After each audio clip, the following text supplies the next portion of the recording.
Para ikhwan dan akhwat yang dirahmati Allah Subhanahu wa taala. Judul kajian kita pada sore hari ini Masya Allah sangat istimewa. Karena insya Allah kita semua pasti pernah mengalaminya. Futur merusak apa? Merusak future atau masa depan. Pembahasan tentang futur atau lemah semangat ini pembahasan yang sangat penting sekali. Karena futur adalah problematika yang kita hadapi bersama. Yang mana seseorang itu ketika belajar atau ketika beribadah pasti akan pernah mengalami futur dan malas dalam beribadah. Bahkan futur ini ternyata tidak hanya menimpa orang-orang yang baru berhijrah, bahkan juga bisa menimpa orang yang sudah lama belajar, sudah lama ngaji, dan sudah lama berhijrah. Bahkan penyakit futur ini bisa menimpa para penuntut ilmu syar'i, yang mana awalnya rajin, semangat kelihatan di majelis ilmu, namun akhir-akhir ini jarang terlihat.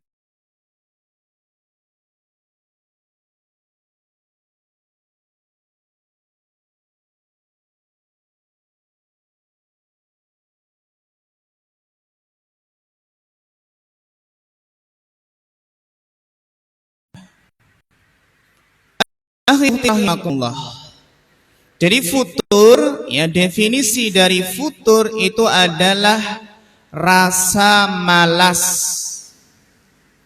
lemah setelah sebelumnya itu ada masa rajin dan semangat. Yang awalnya itu rajin, semangat, menjadi lemah dan malas. Sebagaimana dalam kitab Lisanul Arab karangan dari Imam Ibnu Mandur menjelaskan definisi dari futur secara bahasa. Fataro. Jadi futur itu pakai tak, ya, bukan pakai tok. Maka tulisannya itu tidak pakai h biasanya, ya, secara transit ke bahasa, dari bahasa Arab ke bahasa Indonesia. Futur secara bahasa adalah sakana ba'da hiddatin walana ba'da syiddah. Futur artinya adalah diam setelah intensitas tinggi. Jadi diam setelah intensitas tinggi, yaitu setelah melakukan usaha keras, setelah semangat, jadi malah diam. Sakana ba'da hiddah walana ba'da syiddah. Diam setelah intensitas tinggi, yaitu setelah apa? Melakukan usaha keras. Pernah gak mas kita mengalaminya? Lama atau sebentar? Sebentar insya Allah, ya, jangan lama-lama. Kenapa manusia itu bisa futur? Kenapa bisa futur? Ada beberapa kaidah yang harus kita ketahui. Kenapa seseorang itu bisa futur, bisa lemah semangat, yang awalnya semangat jadi melempem. Kaidah pertama adalah manusia itu pasti pernah terjatuh ke dalam dosa. Ini kaidah pertama. Kenapa bisa futur? Karena manusia itu pasti pernah terjerumus ke dalam dosa. sebagaimana sabda Rasulullah sallallahu alaihi wasallam dalam hadis riwayat Ibnu Majah, dan hadis ini dihasankan oleh Syekh Al-Albani rahimahullahu taala. Nabi bersabda, kullu bani Adam khatta'un wa khairu khatta'ina at-tawwabun. Setiap anak Adam itu pasti pernah melakukan kesalahan, pasti pernah terjatuh, pasti pernah tergelincir ke dalam perbuatan dosa. Yang namanya manusia, kalau nggak pernah salah namanya apa mbak? Malaikat. Kalau nggak pernah salah namanya nabi dan rasul. Ya. Namun Nabi memberikan solusi, wa khairul khatta'ina at-tawwabun, dan sebaik-baik orang yang pernah salah, pernah terjatuh, pernah tergelincir adalah mereka yang mau bertobat. Jadi suatu saat pasti seseorang itu akan terjatuh ke dalam maksiat. Hanya yang berbeda apa? Yang berbeda itu tingkat banyak atau sedikitnya. Ya kan? Manusia itu mesti pernah berbuat dosa dan maksiat. Bedanya adalah ada yang sedikit, ada yang banyak maksiatnya, dosanya. Dan orang mukmin, orang beriman, orang yang baik itu sifatnya adalah idza fa'alu fahishatan dzakarullaha. Sifat orang beriman ketika terjatuh ke dalam dosa dan maksiat adalah segera ingat Allah. Fastaghfirullah. Kemudian mereka memohon ampun, beristighfar kepada Allah. Jadi kalau terjatuh terus segera bangkit kembali dan bertobat minta ampun kepada Allah, ini tanda orang yang baik. Adapun seseorang yang selalu terjatuh ke dalam maksiat dan gak ada niat untuk bertobat, gak ada niat untuk bangkit, maka ini adalah pertanda yang tidak baik. Ini namanya al-israr fil ma'asi. Namanya adalah ya terus menerus terjerumus ke dalam dosa dan maksiat. Suatu tanda kebaikan Mbak Mas adalah ketika seseorang berbuat dosa, setelah itu ada rasa penyesalan. Itu pertanda baik. Berbeda dengan orang ketika terjatuh ke dalam perbuatan dosa dan maksiat, terus enggak, perasaannya biasa aja, nyantai, merasa enggak bersalah. Nah ini sehingga enggak merasa tersiksa dengan dosa dan maksiatnya. Ya. Itu kaidah pertama. Kaidah kedua, kenapa bisa futur? Kenapa Mas Mbak? Harus kita sadari bahwasannya yang namanya hati itu mudah berbolak-balik. Sebagaimana dikatakan dalam pepatah Arab, sumiyal qalbu qalban litaqallubihi. Hati, kenapa hati itu dinamakan al-qalbu? Jawabannya adalah litaqallubihi, karena mudah berbolak-balik. Jadi hati dinamakan al-qalbu litaqallubihi, karena mudah berbolak-balik. Terkadang merasakan ini, terkadang merasakan itu. Ya. Contohnya apa Mbak Mas? Mudah berbolak-balik. Terkadang kita ikhlas, terkadang riya. Terkadang bisa sabar, terkadang nggak bisa sabar. Terkadang kita husnudzon, terkadang suudzon. terkadang bisa memaafkan orang lain, terkadang apa? Mendendam. Jadi kondisi hati yang berubah-ubah, betapa sering hati ini berubah-ubah. Pagi semangat, sore sudah nggak semangat. Gitu ya. Padahal paginya itu semangat menggebu-gebu. Sore hari jadi apa? Jadi kerupuk yang melempem itu loh. Ya. Sorenya, paginya masih kriuk-kriuk, sore sudah melempem, Mas. Mungkin lupa nggak ditutup apanya? Wadahnya ya. Lempem, ya.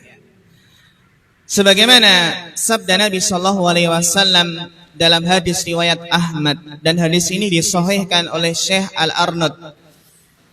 Bahasanya Nabi bersabda, la qalbu ibni Adam asyaddu inqilaban minal qidri ida ijtama'at ghalayanan. Nabi sudah mewanti-wanti, memberitahu kepada kita tentang karakter hati. La qalbu ibni Adam, sungguh hati anak Adam, sungguh hati manusia, asra'u inqilaban, lebih cepat berbolak baliknya. Minal qidri ida ijtama'at ghalayanan, lebih cepat berbolak baliknya daripada air yang mendidih dalam panci. Kita lihat bagaimana kalau mbak-mbak masak itu kan airnya kalau udah mendidih gimana mbak? Melukuduk yang mudah berbolak balik. Nah hati ini lebih mudah berbolak baliknya, lebih cepat berbolak baliknya daripada berbolak baliknya air yang mendidih dalam panci. Itu alasannya kenapa seseorang itu mudah futur, mudah berubah-ubah. Karena memang kondisi hati itu mudah berbolak-balik. Hari ini semangat, besok sudah malas. Minggu ini semangat, minggu depan sudah futur. Apa pelajarannya Mas, Mbak? Pelajarannya adalah faedahnya, oleh karena itu janganlah seseorang itu terlalu percaya diri. Terlalu sangat percaya diri akan kondisi hatinya. Jadi nggak boleh tahu percaya diri akan kondisi hatinya saat ini. Karena bisa jadi apa? Berubah pada kondisi yang lain. Itu faedahnya. Saya akan semangat gini ya. Ternyata nggak tahu sore hari sudah berubah. Terus pelajaran kedua apa? Hendaknya kita selalu memperhatikan kondisi hati. Ini adalah seorang mukmin yang cerdas. Orang beriman yang cerdas itu selalu memperhatikan kondisi hati. Sebagaimana kaidah dalam kaidah ahlu sunnah wal jamaah, al-iman yazidu wa yankus. Bahwasannya iman itu apa? Bisa naik, bisa turun. Yazidu bit ta'ah wa yankusu bil maksiyah. Iman bisa naik dengan ketaatan dan bisa turun dengan kemaksiatan. Sehingga orang yang terus-menerus terjerumus ke dalam kemaksiatan, imannya akan terus menurun dan menurun. Jika iman sudah menurun, maka dia akan dijangkiti, akan tertimpa futur yang luar biasa. Kalau iman sudah ngedrop, sangat ngedrop gitu ya. Maka rasa malas ini akan banyak dialami oleh para pelaku maksiat. Entah itu maksiat dengan penglihatan, maksiat dengan pendengaran, atau maksiat dengan lisan. Sehingga teman-teman yang dirahmati Allah, ketika iman kita merasa iman kita turun, maka kita harus waspada. Jangan biarkan terus turun, jangan biarkan enjoy dengan kemaksiatan, agar apa? Agar tidak terjatuh ke dalam futur yang luar biasa. sebelum kita masuk bagaimana sirah para ulama 4 madhab dalam menuntut ilmu agar tidak futur, maka ini adalah di antara metode bagaimana agar bagaimana solusi mengobati futur. Sekarang solusinya, karena kita pernah mengalami, ya. Akhi ukhti rahimakallah, jika orang sadar bahwasanya dia sedang futur, maka hendaknya ia segera mengobatinya. Karena yang jadi masalah adalah ketika seseorang itu tidak sadar bahwasanya ia terjangkiti penyakit futur dan ia menganggap hal ini biasa, sehingga penyakit ini kalau dibiarkan akan semakin kronis dan akan semakin sulit untuk diobati. Mbak, Mas, kalau futur dibiarkan saja ini bahaya. Sebagaimana hal ini dijelaskan oleh Nabi SAW dalam sebuah hadis yang diriwayatkan oleh Imam Ahmad dalam kitab Musnadnya dari sahabat Abdullah bin Amr bin As, bahwasanya Nabi SAW bersabda, "Inna likulli amalin syirrah wa likulli syirratin fatrah." Ini kaidah yang kita pegang. Sesungguhnya setiap amalan ada masa semangat. Inna likulli amalin syirrah. Setiap amalan itu ada masa semangat. Walikulli syirratin fatrah. Dan di masa semangat itu ada masa futur. Jadi sesungguhnya tiap-tiap amalan itu ada masa semangat. Dan setiap masa semangat itu ada masa futur. Maka bagaimana solusinya?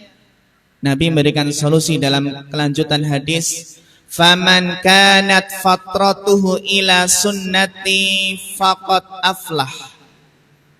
Maka Barang siapa tatkala di masa futurnya ia tetap kembali kepada sunnahku, maka dia akan beruntung. Jadi barang siapa yang ketika futur itu tetap berada di atas jalan Nabi, tetap berada di atas sunnah Nabi, maka dia akan beruntung. Ya. Jadi ketika futur malas sholat malam, malas puasa atau malas membaca Al-Quran, maka yang penting itu tetap di atas sunnah. Maksudnya jangan sampai meninggalkan kewajiban dan mengerjakan larangan. Ini kaidahnya ya Mbak ya Mas ya.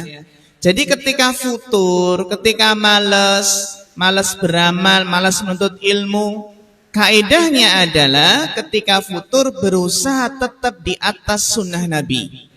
Itu apa? Jangan tinggalkan kewajiban dan jangan mengerjakan larangan. Itu masih tetap berada di rel. Ya. Wa man kanat fatratuhu ila ghairi dzalik. Sebaliknya, barang siapa yang masa futurnya itu tidak berada di atas sunnahku, kata Nabi, faqad halak, maka dia akan binasa. Ini kalau futurnya tidak berada di atas sunnah Nabi.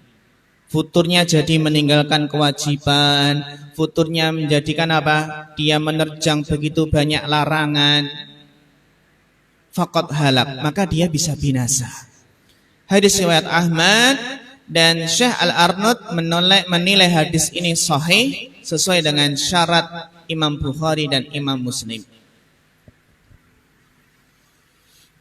Maka hadis ini para ikhwah dan akhwat rahimakumullahu jami'an menunjukkan kadang kita semangat ngaji, semangat menuntut ilmu, kadang semangat ibadah, semangat sholat malam, semangat membaca Al-Quran.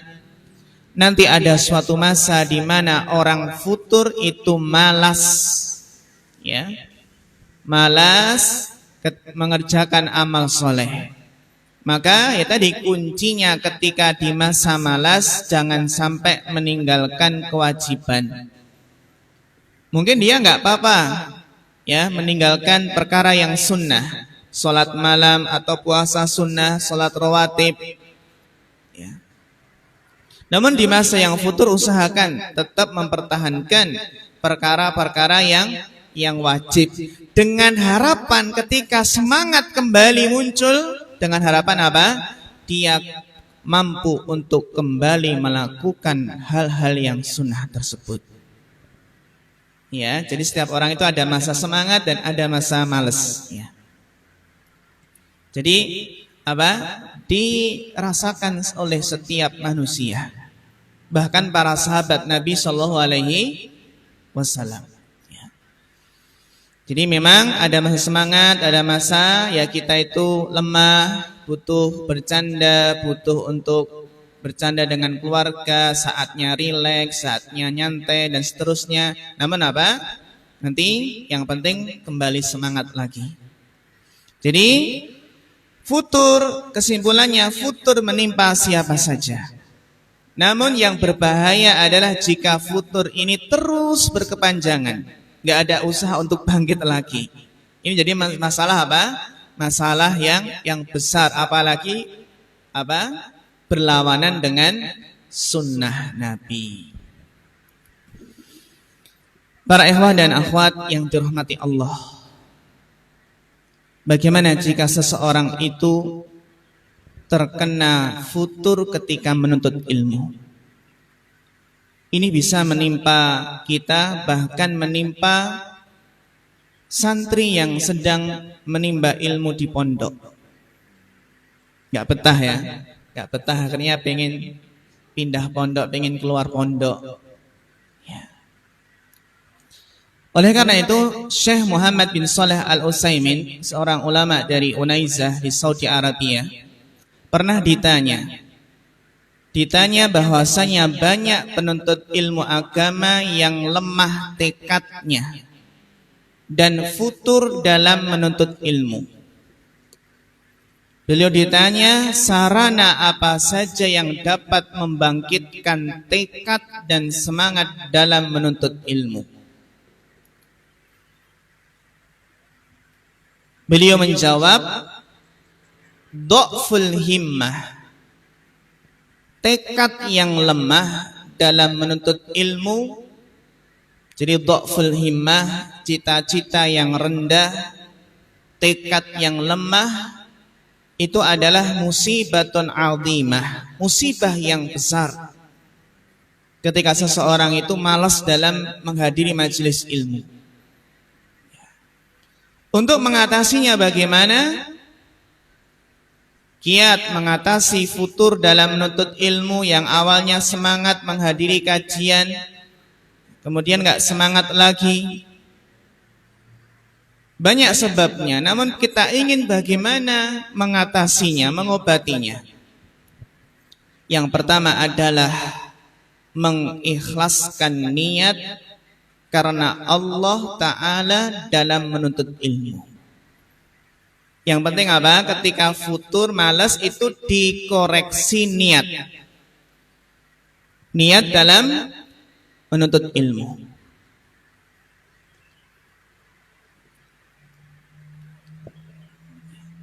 Insya Allah kalau orang itu ikhlas dalam menuntut ilmu, dia memahami bahwasannya menuntut ilmu itu untuk mencari ridha Allah.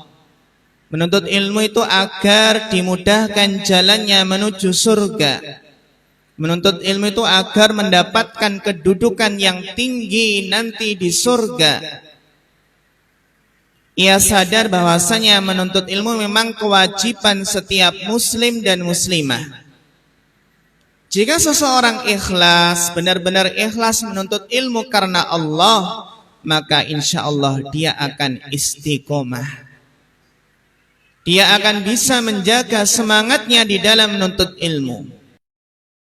Orang yang menuntut ilmu bukan karena Allah, mungkin karena teman, ya, atau karena yang lainnya, maka dia akan mudah berpaling dari jalan ilmu.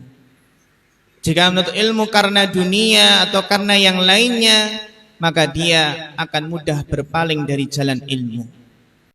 Sebagaimana kaidah mengatakan makana lillahi yabqa. Sesuatu itu karena Allah, insya Allah akan lebih awet, gitu ya, akan kekal. Sebagaimana Imam Malik ketika ditanya, kenapa Imam Malik kok mengarang kitab Muwatta lagi? Padahal sudah banyak kitab muwatta'at, kitab-kitab hadis sudah banyak. Jawaban beliau, makana lillahi yabqa. Barang siapa yang sesuatu itu kalau karena Allah, maka akan kekal, maka akan langgeng. Dan terbukti sekarang kitab Muwatta yang kita ketahui adalah Muwatta Imam Malik. Ya. Maka ketika merasa lemah dalam menuntut ilmu, maka koreksi niat, perbaiki niat, ikhlaskan menuntut ilmu itu untuk meraih ridha Allah. Yang kedua, selalu bersama dengan teman-teman yang semangat dalam menuntut ilmu. Selalu bersama dengan teman-teman yang semangat dalam menuntut ilmu.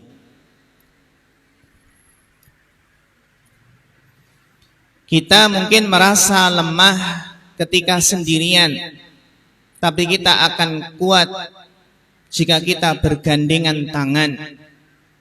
Buktinya kalau kita berangkat kajian sendirian kadang males, ya.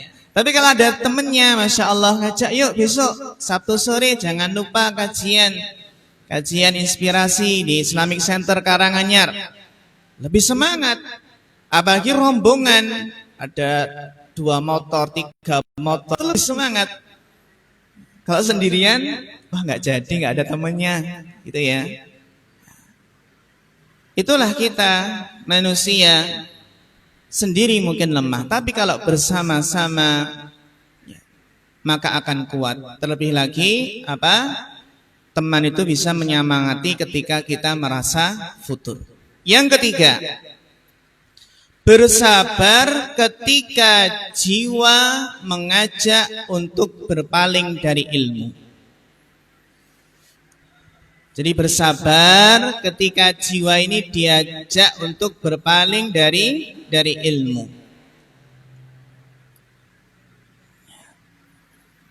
Mungkin ada keinginan berpaling dari ilmu. Sebagaimana yang Allah firmankan kepada Nabi sallallahu alaihi wasallam, wasbir nafsaka ma'al ladina yad'una rabbahum bil ghadati wal 'ashyi yuriduna wajha. Dan bersabarlah kamu bersama dengan orang-orang yang menyeru Rabbnya di pagi hari dan senja hari karena mengharap ridha Allah. Bersabarlah tetap bersama dengan orang-orang yang menyeru Rabbnya di pagi dan sore hari karena mengharap ridha Allah. Wala ta'du aynaka anhum turidu zinatal hayatid dunya. Dan janganlah kedua matamu berpaling dari mereka karena mengharapkan perhiasan kehidupan dunia. Jadi kita bersabar dengan teman-teman yang soleh, yang mengingatkan ke akhirat. Bersabar bersama mereka, meskipun tidak menghasilkan keuntungan dunia. Karena kita bersahabat, kita berteman karena Allah, agar nanti bisa memberikan syafaat, saling tolong menolong dalam kebaikan, Maka jika seseorang mampu bersabar, senantiasa kembali, kalau mulai malas menuntut ilmu kembali lagi, maka insya Allah menuntut ilmu itu akan menjadi kebiasaannya. Menghadiri kajian inspirasi setiap Sabtu sore, insya Allah akan menjadi kebiasaannya. Dan kalau suatu pekan, ya, hari Sabtu ternyata nggak bisa menghadiri, maka akan terasa ada yang kurang, ya, terasa ada yang kurang dalam hati kita. Meskipun nanti bisa nyetel apa? Nyetel rekamannya di IG atau di YouTube, namun apa? Namun beda rasanya ya, kalau online dengan apa? Offline. Ya. Yang keempat, ini solusi untuk mengobati futur. Beramal soleh sesuai dengan kemampuan. Beramal soleh sesuai dengan kemampuan dan jangan terlalu berlebihan. Jadi beramal soleh sesuai dengan kemampuan dan jangan terlalu berlebihan.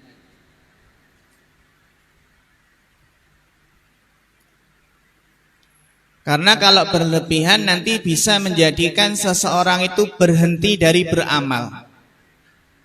Seperti apa? Seperti kuda, seperti onta. Kalau dipaksa jalan terus, nanti malah ontanya bisa apa? Bisa sakit, malah nggak bisa jalan. Ada video mas, kuda dipecuti terus ya karena nggak mau jalan. Akhirnya malah ambruk apa? Kudanya. Jadi hendaknya beramal itu meskipun sedikit semampunya, namun berkesinambungan terus menerus. Karena jika seseorang itu beramal dengan cara berkesinambungan, insya Allah akan terhindar dari futur. Hal ini mas mbak, kita lihat banyak terjadi. Seperti orang yang baru berhijrah, lalu ia terlalu semangat, akhirnya menjadikan ia terjatuh, terjungkal. Ya, tidak lama kemudian ia meninggalkan ngaji, meninggalkan beramal, beberapa tahun nggak kelihatan lagi. Ya. Hal ini kenapa? Hal ini karena semangat terlalu berlebihan, namun imannya belum bisa sinkron. Belum bisa sinkron dengan apa? Semangat dan amalnya. Karena semangat terlalu berlebihan, sedangkan imannya itu belum sinkron dengan apa? Semangat dan amalnya. Jadi semangat yang tinggi, namun akhirnya bisa mogok tiba-tiba. Kalau kayak mas-masih kalau apa? Naik motor ya, kalau gaspol terus nanti bisa apa? Bisa jebol, nah, gitu ya. Bisa apa? Bisa jebol mesinnya, gaspol. Ya. Sehingga apa? Sehingga nasihat dari Nabi, ya ayuhan nas, alaikum minal a'mal ma tutiqun. Wahai manusia, lakukanlah amalan yang kalian mampu sesuai kemampuan kalian. Jadi jangan berlebih-lebihan. Fa innallaha la yamallu hatta tamallu. Demi Allah, Allah tidak akan bosan menerima amal hingga kalian sendiri yang bosan. Ini kalau semangat tanpa ilmu nanti bisa menjadikan apa? Bosan. Wa inna ahabbal a'mali ilallah ma adwamuha alaihi wa in qalla. Au ma duwima alaihi wa in qalla. Kaidahnya adalah amalan yang paling dicintai Allah adalah amalan yang paling kontinu, berkesinambungan, terus menerus meskipun sedikit. Daripada sehari itu langsung berlebih-lebihan, akhirnya besok udah nggak melakukan lagi. Ya. Ini ya, jadi yang keempat apa? beramal sesuai dengan kemampuan dan tidak berlebih-lebihan. Yang kelima, memperhatikan kondisi iman kita. Memperhatikan kondisi iman kita. Sebagaimana Abu Darda radhiyallahu anhu pernah berkata, "Inna min fiqhil 'abdi an yata'ahada imanahu wa ma naqasa minhu." Sesungguhnya di antara tanda kefakihan seseorang adalah ia selalu memperhatikan kondisi imannya ketika berkurang. Ini orang ini fakih kalau ia bisa merasakan imannya sedang turun ini. Wa min fiqhil 'abdi aya'lama am zadun huwa am musdadun huwa am muntaqisun. Di antara tanda kefakihan seseorang adalah ia tahu ketika imannya naik dan kapan imannya sedang turun. Jadi Mas, Mbak, ini yang harus kita sadari. Ini kok merasa imannya kok naik, kok turun, ya turun segera dicas lagi. Bahkan wa inna min fiqhil 'abdi aw min fiqhir rajuli ayya'lama nazaghati syaitani anna ta'tihi. Di antara tanda kefakihan seseorang adalah dia mengetahui kapan godaan setan itu datang. Dia merasa ini kayaknya setan baru apa? Baru goda gitu ya Mas ya. Kadang kita sebenarnya merasa ya, tapi kita malah kadang menuruti bujukan setan tadi, godaan tadi. Ya. Jadi apa? Di antara tanda kefakihan seseorang itu tahu kapan ya godaan setan itu datang.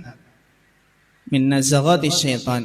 Ini bisa dilihat syarah usul i'tiqad Ahlus Sunnah wal Jamaah yang dikarang oleh Al-Imam Al-Lalaka'i. Ya. Jadi Mbak, Mas, sangat penting kita ketahui kapan iman naik, kapan iman turun, sehingga kita bisa mengontrolnya, mengendalikannya. Contoh, Ustadz, saya kalau ke pengajian kok iman saya itu terasa naik. Itu bagus, bisa merasakan. Contoh lain, Ustadz, kalau saya pergi dengan teman-teman ini kok merasa iman saya turun. Maka itu pertanda tidak baik gitu ya. Bahkan dalam riwayat tadi, seorang hamba yang faqih itu tahu kapan setan itu datang, godaan itu datang, dari arah mana menggoda, dari arah mana sih iman itu bisa turun. Ya. Maka apabila seseorang jika pergi ke suatu tempat, kok masa imannya turun, ya jangan pergi ke tempat tersebut. Ke tempat tersebut masa tergoda ya. Contohnya ketemu dengan apa? Si akhwat, si fulana, kok dia terjatuh ke dalam yang haram, ya jangan bertemu lagi gitu. Maka orang yang faqih itu bisa mengetahui kapan godaan setan itu datang, dari arah mana. Ya. Karena setan itu makhluk yang cerdas dan dia bisa mengetahui bagaimana cara menggoda tipe manusia karakternya seperti ini. Contohnya, ini si fulan, si A kalau digoda dengan cara ini enggak mempan, maka setan tahu, cari cara yang lain. Ini si B, ini kalau digoda dengan jalan ini enggak bisa, bisa dengan ini. Jadi setan itu benar-benar mengetahui seseorang bisa digoda dari jalan mana. Maka setan menggoda dari jalur tersebut. Contohnya apa? Seorang laki-laki ada yang tergoda dengan wanita. Ya, ada yang kalau fitnah wanita dia enggak tahan, tergoda. Namun apa? Namun dia tergoda dengan jabatan atau harta, gitu ya. Sebaliknya ada yang seorang laki-laki yang dia tidak tergoda dengan fitnah wanita, namun tergoda dengan fitnah harta, fitnah jabatan. Ya. Jadi apa? Jadi setan itu sudah berpengalaman dalam hal ini, tahu karakter-karakter manusia ini lewat mana godanya, apakah lewat wanita atau harta atau tahta. Kalau wanita, harta, tahta kayaknya nggak mampu. Wah, masya Allah ya, dua-duanya tiga-tiganya nggak mampu ini. Digoda wanita, harta dan tahta nggak mampu. Maka bisa jadi setan apa? Menggoda dari arah apa? Jadikan orang ini sombong dengan amalnya. Jadikan orang ini riya. Akhirnya binasa. Gitu. Ya. Oleh karena itu, terutama bagi yang baru berhijrah hendaknya waspada, suka dengan hijrahnya seseorang, ya. Dan setan ketika ada seorang hijrah itu setan nggak suka. Nah, setan berusaha tidak berputus asa. Bagaimana setan itu berusaha mengembalikan orang yang baru berhijrah ke masa lalunya. Ya. Setan itu berusaha mengembalikan seseorang ke masa lalu yang kelam. Ya. Jadi oleh karena itu kita harus tahu kira-kira hati-hati dari hal-hal yang bisa mengembalikan seseorang ke masa lalu. Karena iman itu bisa naik, bisa turun. Ini ya, jadi yang kelima apa? Yang kelima adalah memperhatikan kondisi keimanan kita. Kemudian yang keenam, memilih teman yang benar. Memilih teman yang benar. Karena teman itu bisa merubah mindset, bisa merubah cara berpikir seseorang. Bahkan teman itu bisa mengubah pola hidup seseorang. Teman itu bisa merubah cara berbicara kita. Yang awalnya orangnya tawadhu dari sombong, atau sebaliknya yang tadinya sombong bisa tawadhu. Bahkan teman bisa merubah yang awalnya dermawan jadi pelit, sebaliknya atau yang pelit jadi dermawan. Itulah betapa besarnya pengaruh teman. Maka teman ini sangat penting untuk dipilih-pilih ya, dipilah-pilih ya. Mbak, Mas, banyak teman, monggo silahkan ya. Banyak teman itu nggak apa-apa. Namun apa? Kita harus memilih. Tidak setiap teman kita jadikan teman dekat. Nah ini ya, nah, teman dekat ini yang paling berpengaruh ini ya. Tidak setiap teman kita jadikan apa? Sahabat dekat kita. Intinya kita ketika bergaul harus punya filter, harus selektif. Karena teman itu bisa mempengaruhi pola pikir kita, sehingga kita harus waspada. Ya. Maka ini apa? Ini yang menjadikan peringatan bagi kita. Bagaimana nanti orang-orang itu menyesal ketika masuk neraka.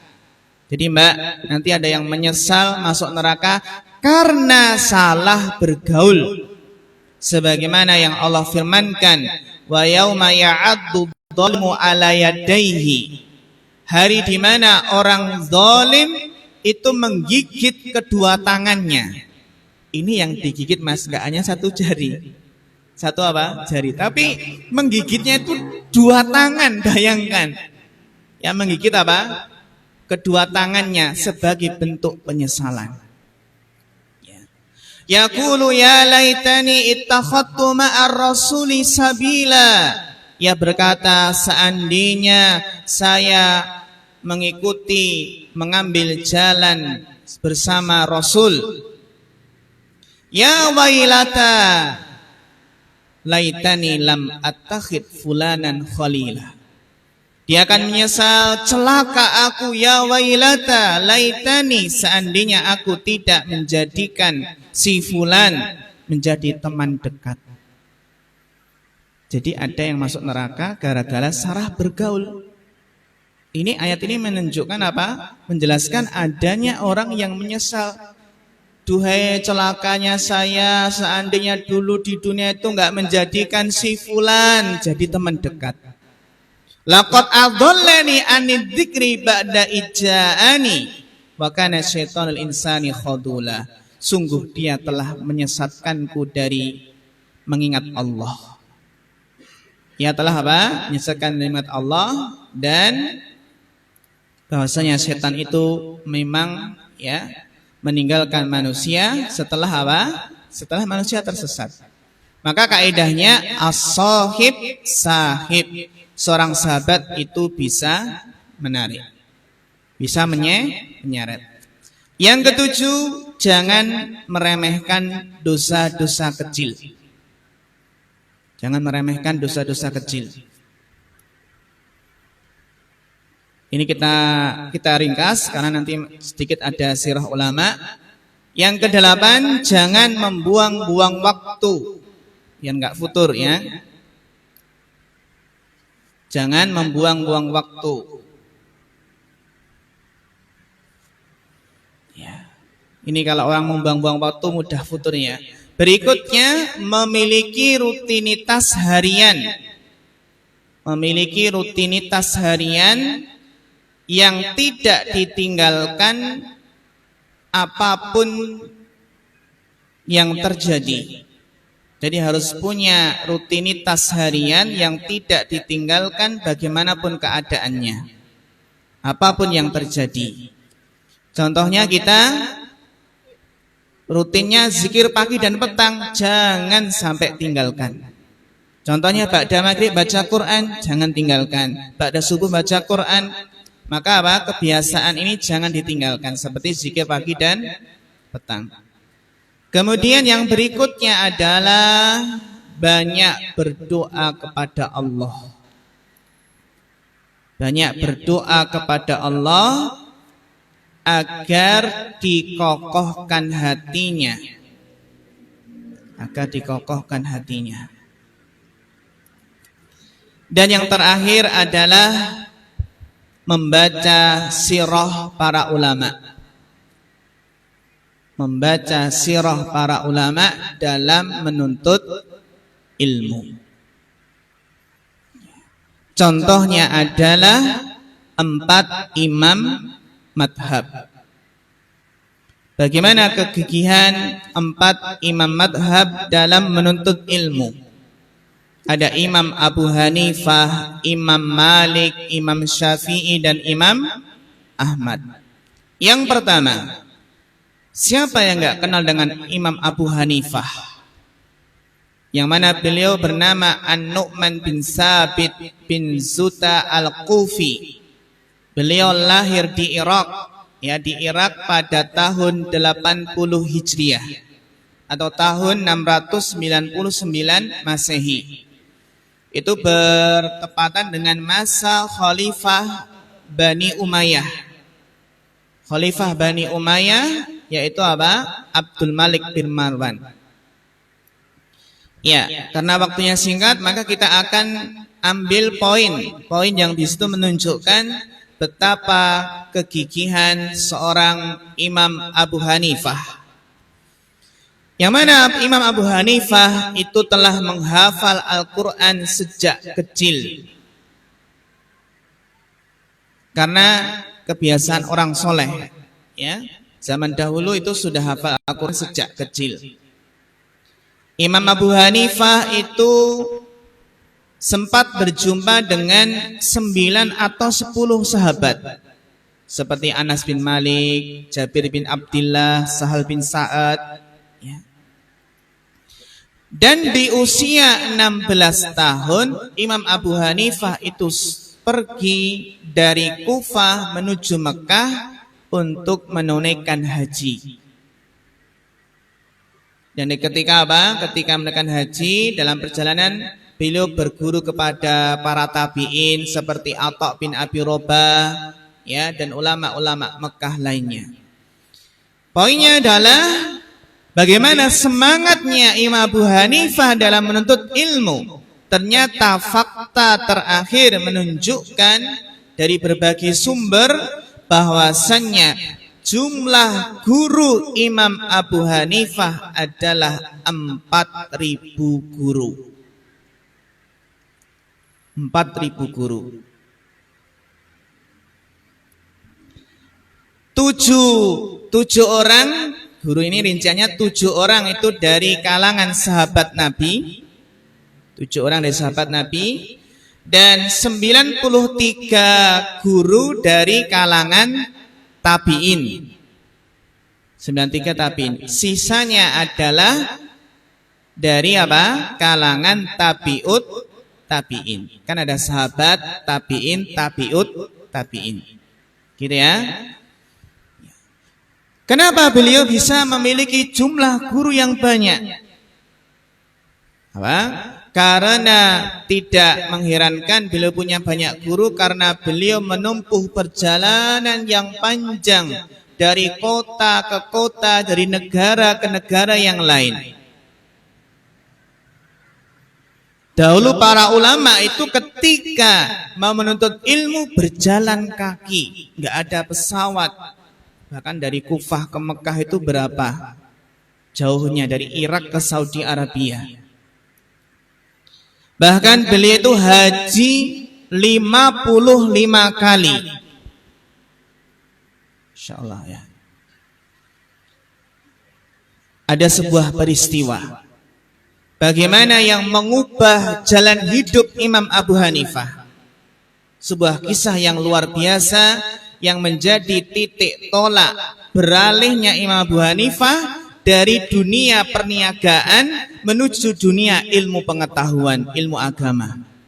Beliau mengisahkan bahwasannya beliau bercerita, pada suatu hari aku berjalan dan bertemu dengan Asy-Sya'bi. Sya'bi itu seorang tabi'in. Di tengah perjalanan kemudian Sya'bi berkata, hendak kemana pergi kamu wahai Abu Hanifah? Abu Hanifah menjawab, mau ke pasar. Kemudian Sya'bi kembali bertanya, yang aku tanyakan bukan kepergianmu ke pasar, tapi maksudku hendak pergi menemui ulama siapa? Abu Hanifah menjawab, aku sudah jarang pergi menghadiri majelis ulama. Aku sudah jarang pergi menghadiri majelis ulama. Sya'bi memberikan nasihat, jangan lakukan itu. Engkau wajib mendalami ilmu agama, mengikuti halaqah-halaqah para ulama, karena aku melihat pada dirimu itu ada kecerdasan. Kamu itu punya kecerdasan, punya potensi tinggi dalam masalah ilmu. Insyaallah ya. Awalnya mau apa? Mau berdagang sajalah itu ya. Jadi teman-teman yang dirahmati Allah, mas-mas, ya, kita yang punya potensi, punya kecerdasan, manfaatkan. Ya. Maka apa? Akhirnya Abu Hanifah mengatakan, perkataan Asy-Sya'bi tadi benar-benar membekas dalam diriku. Sehingga saat itu aku pun meninggalkan aktivitas di pasar, mulai serius menuntut ilmu. Sehingga Allah benar-benar memberikan manfaat kepadaku dengan ucapan tersebut. Apa faedahnya, Mbak? Betapa besarnya pengaruh ucapan seorang alim yang akhirnya bisa merubah cara berpikir sudut pandang Abu Hanifah. Yang wis jadi anu ajalah, berdagang saja ya, atau jadi pengusaha, padahal punya kecerdasan yang luar biasa. Yang awalnya mungkin memandang menuntut ilmu hanya sebagai pekerjaan sambilan untuk mengisi waktu luang, menjadi berbalik 180 derajat. Sehingga menjadikan menuntut ilmu jadi apa? Prioritas ulama. Prioritas apa? Pertama. Ya. Itu siapa? Abu Hanifah. Imam Malik sekarang. Sebenarnya masih banyak ya, tapi waktunya singkat, kita singkat poin-poin penting. Imam Malik bin Anas, beliau adalah Malik bin Anas bin Malik bin Abi Amir bin Amr bin Haris Al-Huyan. Beliau seorang apa? Ulama yang pertama kali membukukan hadis dalam kitab Muwatta. Imam Malik itu lahir di Madinah, ya, 79 tahun setelah wafatnya Nabi SAW. Jadi tepatnya lahir pada tahun 93 Hijriah. Kita lihat bagaimana perjalanan menuntut ilmu. Ternyata Imam Malik itu Masya Allah tumbuh di lingkungan yang religius, orang tua yang soleh, ya. Ternyata teman-teman yang dirahmati Allah, apa rahasia kesuksesan Imam Malik? Ternyata ibunda Imam Malik lah yang paling berperan dalam memotivasi dan membimbingnya dalam mendapatkan ilmu. Ternyata di balik orang yang luar biasa itu ada ibunda yang luar biasa. Bahkan ibunya itu mengajarkan akhlak, adab, bagaimana seorang ibu memakaikan pakaian yang terbaik, kemudian merapikan imamah anaknya ketika hendak belajar. Ini pun juga demikian. Kita ketika anak-anak mau TPA, itu juga kita perhatikan pakaiannya. Ibunya Imam Malik mengatakan, pergilah ke Rabi'ah, contohlah akhlaknya sebelum engkau mengambil ilmunya. Contohlah akhlaknya Rabi'ah sebelum engkau mengambil ilmunya. Ya. Maka luar biasa dari apa? Pengaruh seorang ibu yang menjadikan apa? Seseorang itu sukses dalam menuntut ilmu. Ya. Di antara bentuk, ya, di antara bentuk semangatnya Imam Malik adalah tidak pernah libur dalam belajar. Jadi Imam Malik itu enggak pernah mengajukan cuti, ya, cuti mau belajar, ya. Dia bahkan beliau belajar pada meskipun hari raya Idul Fitri. Insya Allah, ya. Dia meskipun hari Id pun belajar. Bahkan ketika beliau menghadiri sholat Id, beliau apa? Bisa merasa bebas. Beliau berguru dengan gurunya, karena kan mungkin pada merayakan hari raya, ya. Masya Allah, beliau tetap belajar.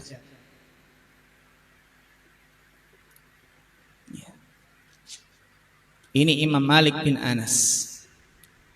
Kemudian Imam Syafi'i. Siapa yang kenal dengan Imam Syafi'i? Beliau adalah ulama besar. Mayoritas masyarakat Indonesia bermadhab Syafi'i. Beliau adalah Muhammad bin Idris, ya. Beliau Muhammad bin Idris yang lahir di Palestina, dan beliau terlahir dalam kondisi yatim. Ketika beliau menginjak usia 2 tahun, sang ibunda membawa Imam Syafi'i ke kampung halaman di Mekah. Kemudian mulai belajar membaca, belajar menulis, belajar menghafal Al-Quran. Kita lihat betapa semangatnya Imam Syafi'i dalam belajar, sehingga beliau bisa menghafal Al-Quran, Masya Allah, ya, pada usia 7 tahun. Imam Syafi'i menyelesaikan hafalan Al-Quran di usia 7 tahun. Luar biasa. Dan beliau menyelesaikan hafalan kitab Muwatta. Muwatta siapa? Imam Malik, di usia 10 tahun. Padahal jumlah hadisnya itu lumayan banyak, Mas. Muwatta itu. Muwatta ini adalah kitab hadis yang paling sahih sebelum adanya Sahih Bukhari. Kalau sudah ada Bukhari, maka Sahih Bukhari lebih sahih dari kitab Muwatta. Kan kitab Muwatta dulu, Muwatta Imam Malik baru Sahih Bukhari. Maka di sini bagaimana sang ibunda lagi nih, Masya Allah. Kan yatim tadi ya. Bagaimana ibunda Imam Syafi'i mengatakan, "Nak, pergilah engkau menuntut ilmu di jalan Allah. Kita akan bertemu kelak di akhirat." Masya Allah, motivasinya akhirat. Nah, jadi anak yang soleh ya, biar kita nanti bisa bertemu kembali di akhirat. Maka Imam Syafi'i pun berangkat ke Madinah mencari guru untuk belajar saat usianya masih sangat muda. Bahkan Imam Syafi'i nanti kelak jadi mufti. Mufti itu kalau sekarang ketua MU-nya, Mas. Itu di usia 15 tahun sudah jadi ahli fatwa. Ya. Maka di Madinah Imam Syafi'i berguru kepada Imam Malik. Ya, tidak butuh waktu lama Imam Syafi'i untuk menyerap ilmu dari Imam Malik. Sehingga apa? Banyak orang yang takjub, yang kagum. Ya. Bahkan apa? Imam Syafi'i pun menjadi murid kesayangan Imam Malik. Selesai belajar di Madinah, Mas, Mbak, Imam Syafi'i masih melanjutkan perjalanan ilmu ke Irak. Di Irak itu apa?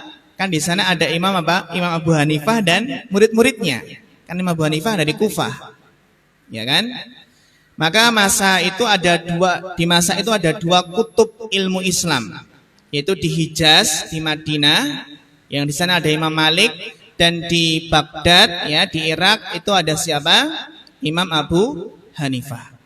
Jadi berangkatlah Imam Syafi'i mengembara kemana? Ke Irak untuk menimba ilmu dari murid-murid Imam Abu Hanifah, karena sudah meninggal ya. Dan Imam Syafi'i pun belum ingin pulang karena belum ada panggilan dari sang ibunda. Masya Allah ya.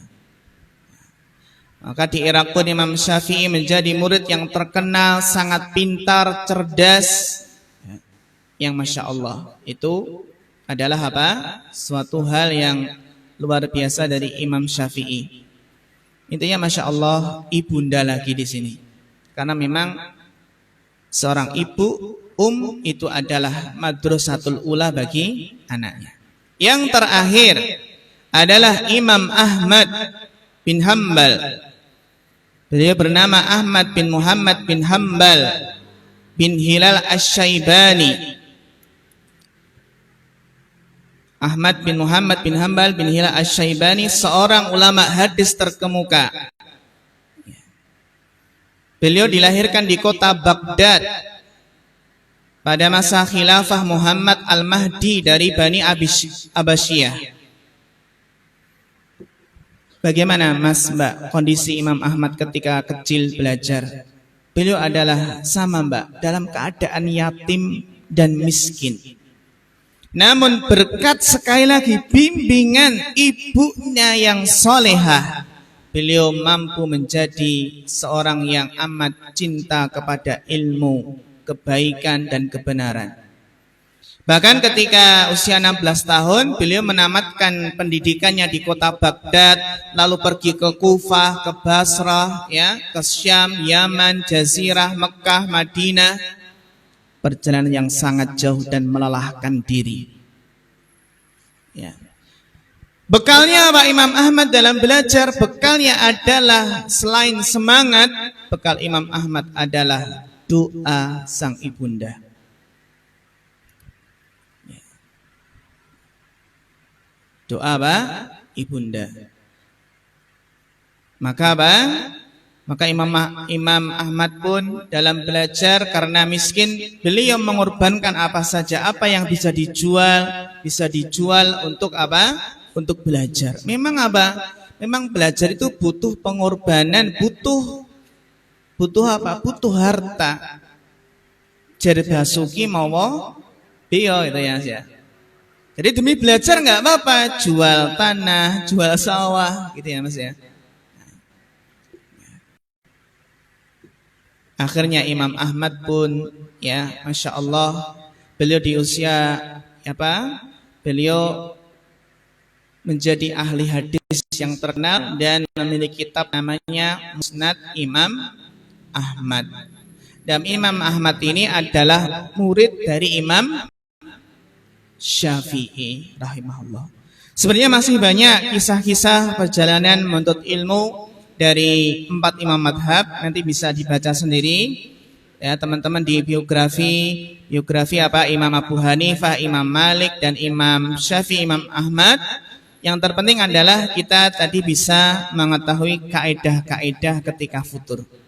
Kita bisa apa? Mengamalkannya dan bisa bagaimana mempraktekannya. Mudah-mudahan bermanfaat. Kita buka sedikit sesi tanya jawab. Ya. Baik, jazakumullahu khairan Ustaz Hanif bin Setiawan. Kepada ikhwan dan akhwat, silakan yang memiliki pertanyaan bisa bertanya. Untuk yang ikhwan barangkali bisa angkat tangan. Kemudian untuk yang akhwat bisa disampaikan melalui panitia. Silakan, kami tunggu. Kalau sambil menunggu saya boleh tanya, Ustaz. Ini Ustaz, saya mau tanya. Itu karena melihat kondisi kontemporer anak muda zaman sekarang ya Ustaz. Yang rata-rata ini berkuliah atau mungkin sekolah itu kan misal kayak ada kajian inspirasi hari Sabtu gitu. Nah itu ngajakin temennya yang biasa kajian, kebetulan mau diajak itu alasannya tugasnya banyak gitu-gitu. Itu gimana ya Ustaz ya? Mengajak teman-teman yang seperti itu karena ya kalau sama-sama tugas juga punya gitu istilahnya gitu. Karena kalau dari sudut pandang orang lain itu kan kita nggak tahu juga apakah yang dia itu mengerjakan tugas karena baru futur malas menuntut ilmu agama atau gimana, kan juga nggak tahu. Itu bagaimana guys? Iya, Masya Allah, pertanyaan yang bagus sekali. Barakallahu fiik, Masya Allah. Ya, ketika teman diajak kajian dan beralasan banyak tugas. Ya. Yang pertama kita husnudzon. Ya memang baru apa? Tugasnya banyak barangkali. Tapi kalau setiap diajak kok jawabnya sama, nah ini ya. Yang jadi pertanyaan. Sebenarnya Mas, Mbak, kita yakin bahwasanya yang hadir di kajian itu bukanlah orang pengangguran. Sama, sibuk, punya pekerjaan, tugas yang banyak juga. Cuma yang jadi masalah adalah bagaimana kita itu memprioritaskan. Kalau ngaji sudah jadi prioritas utama, maka tugas bisa ditunda, kerjakan nanti malam atau kapan. Sebelumnya jauh-jauh hari sudah mungkin dicicil. Jadi masalahnya bukan nggak punya waktu ngaji, masalahnya apa? Kita nggak memprioritaskan ngaji itu jadi nomor 1. Yang pertama. Yang kedua, kenapa? Mungkin belum meresap ke dalam hati bagaimana kebutuhan seseorang itu terhadap ilmu agama. Maka ya bagaimana menjelaskan, ya memberikan nasihat akan apa kebutuhan kita terhadap ilmu. Bahkan kata Imam Ahmad bahasanya kebutuhan seseorang terhadap ilmu itu melebihi kebutuhannya terhadap makanan dan minuman. Karena makanan minuman itu bisa sehari 2 kali 3 kali cukup. Tapi kalau ilmu ini kebutuhan setiap saat. Setiap kita masih bernafas, jantung kita masih berdenyut, kita selalu butuh ilmu, butuh petunjuk bimbingan Allah. Jadi seseorang itu mungkin malas, enggan menghadiri majelis ilmu karena belum tahu ini keistimewaan, keutamaan ilmu agama belum tahu. Ya. Maka perlu membaca keutamaan ilmu agama itu apa saja. Ya. Dan banyak buktinya, banyak di sana yang bisa menggabungkan antara ilmu dunia dan ilmu agama. Ada yang mungkin dokter tapi juga ustadz. Ada yang ahli teknik tapi juga Masya Allah ustadz juga. Menunjukkan apa? Tidak menghalangi antara ilmu dunia dengan ilmu agama. Bisa digabungkan. Ya, jadi tadi masalahnya ya karena prioritas tadi ya Mas ya. Jadi perlu kita tanamkan bahwasanya menuntut ilmu itu bukan hanya sekedar sampingan, bukan hanya sekedar ngisi waktu luang, tapi harus kita rasakan ini benar-benar kebutuhan kita. Jangan sampai nanti menjadi orang yang sukses dunianya, namun apa? Namun rapuh hatinya. Sehingga apa? Menjadi orang yang sukses namun gak amanah, gak jujur dan lain sebagainya. Gitu ya Mas ya? Kurang lebih seperti itu. Wallahu a'lam. Baik, jazakumullah Ustaz. Silakan bagi Ikhwan yang ingin bertanya. Baik. Barangkali kalau tidak ada karena sudah pukul 17:39, kami cukupkan sekian. Barangkali masih ada yang mau disampaikan Ustaz. Iya, jika tidak ada pertanyaan, ya mungkin tadi para ikhwah dan akhwat kita tutup ya dengan sebuah kesimpulan bahwasanya apa? Kita jaga majelis taklim kita ya untuk ngaji, karena yang menjadi apa? Inti bahwasanya seseorang itu bisa istiqomah, bisa semangat di atas jalan ilmu ya, itu dengan cara apa? Menjaga istiqomahnya dalam menuntut ilmu. Jadi dimanapun berada kita manfaatkan teknologi yang ada untuk menuntut ilmu. Jadi pesannya adalah ketika merasa futur segera bangkit dan tetap di atas jalan sunnah. Demikian yang bisa disampaikan, mudah-mudahan bermanfaat dan semoga Allah Subhanahu wa taala memberikan kita cita-cita yang tinggi, kemudian semangat, tekad, dan semoga kita ketika merasa futur segera Allah berikan petunjuk sehingga bisa semangat kembali. Amin amin. Ya, demikian. Mudah-mudahan bermanfaat. Wassallallahu ala sayyidina Muhammad wa ala alihi washabbihi wasallam. Baik, jazakumullahu khairan Ustaz Hanif bin Setiawan. Izin menambahkan sedikit mengenai notulensi